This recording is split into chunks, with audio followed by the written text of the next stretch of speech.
Anyway, to continue on what I was talking about earlier, about being on that commercial fishing boat, it was a factory trawler that was stationed in Tacoma, Washington, that was heading up to Dutch Harbor, to the Bering Sea in Alaska, to fish, to harvest fish from the ocean, from the sea.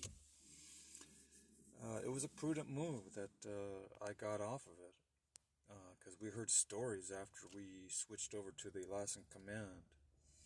We heard stories about it.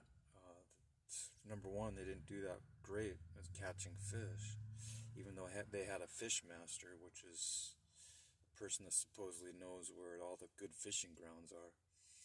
And we heard a few other stories that people were acting strange or whatever, but yeah, it was prudent. The fish master, the actual fish master, the first mate of the Bering One, was trying to plead with us not to leave. He said he appreciated our company and the good work that we did, because on the way up, even while we were in port, we were doing maintenance and manufacturing and fabricating on the boat. We were making stuff and redesigning the factory, putting it together, and doing some miscellaneous things like that, building shelving and just storage containers, storage areas. So they appreciated our work. They didn't want us to leave the Bering One, but we all did. Well, there wasn't five of us anymore because that one guy got arrested, but there were four of us, and we ended up going on to the Alaskan Command, and that's where I met a bunch of cool people. I met some Portuguese people. That's where I met Matt Winsberg, a good friend of mine, Matt. He was on the somehow he had hooked up to the Alaskan Command, and he was a deckhand there, and I was hired on as a factory worker beneath decks, but I ended up being what is called a combi, which is combination deck and factory. So I processed fish down below decks, and I helped work on the net, the gear on top, and I helped run, operate the deck, the equipment, hauling and setting the gear and putting it together and building nets and repairing nets and operating some of the machinery, the hydraulic machinery, like cranes and winches and stuff. So that's where I started getting all that experience. But yeah, there was a few issues even on that boat. A few people that got hired on that Alaskan Command some had to be medevaced out of there because a net they get caught in the bite, what is called the bite, between the mooring lines and the one of the bulkheads, and they'd get pinched and squeezed, and then they'd have to come and rescue and bring them to the hospital somewhere in Anchorage, or they would get crushed by the net.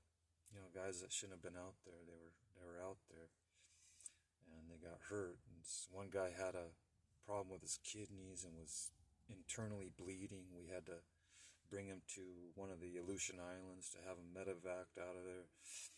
It's quite an ordeal, that boat that we got on, the Alaskan Command. And let's see, what else? That's where, yeah, we had some interesting experiences there too. I had stitches put in my nose because some little guy had a little bit too much to drink, and he tried to fight everyone on the boat. I was like, wow, what is going on with this dude?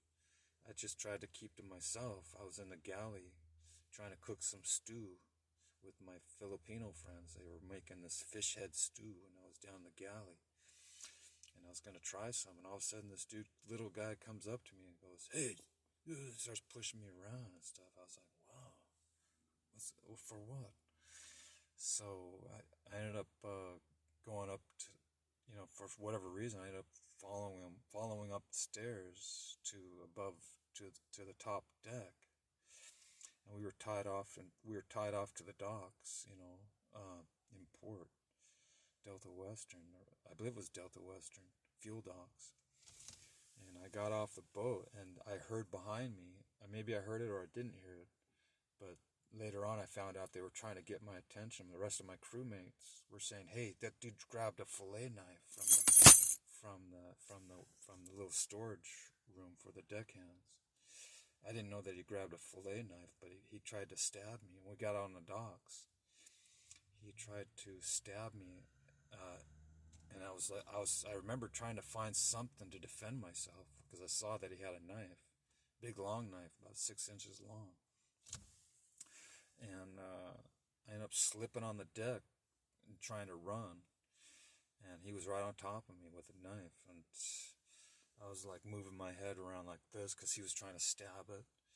I was going like this. He was, and and then and they were yelling. They got the skipper. They called the police. All that. The local police in Dutch Harbor. They came and arrested him because they vouched for me. They saw the whole thing. The whole crew was up there on the boat watching the whole thing. So they verified that it wasn't my fault.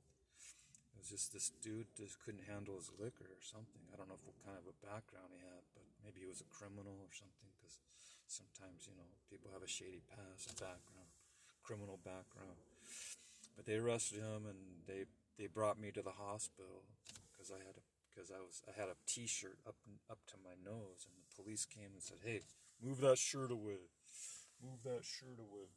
So I moved the shirt away, and they said, "Oh, you have to get stitches." So they brought me to the clinic in town, and they stitched me up and brought me back to the boat. And the captain of the Alaskan Command said I could come back, but the other dude couldn't. But he was already put in jail. So I got on boat, and the deck boss, I forget his name, Richard or something. My deck boss pulled out the stitches 5 days later after we were out heading out to the fishing grounds. And man, I remember it being so painful when he pulled those out. He laid me on the galley table, and my deck boss, and he pulled the stitches out. That was I remember just trying to bear with it. But yeah, I learned a lot from that experience. Be careful of certain characters. You just don't know what they're capable of doing.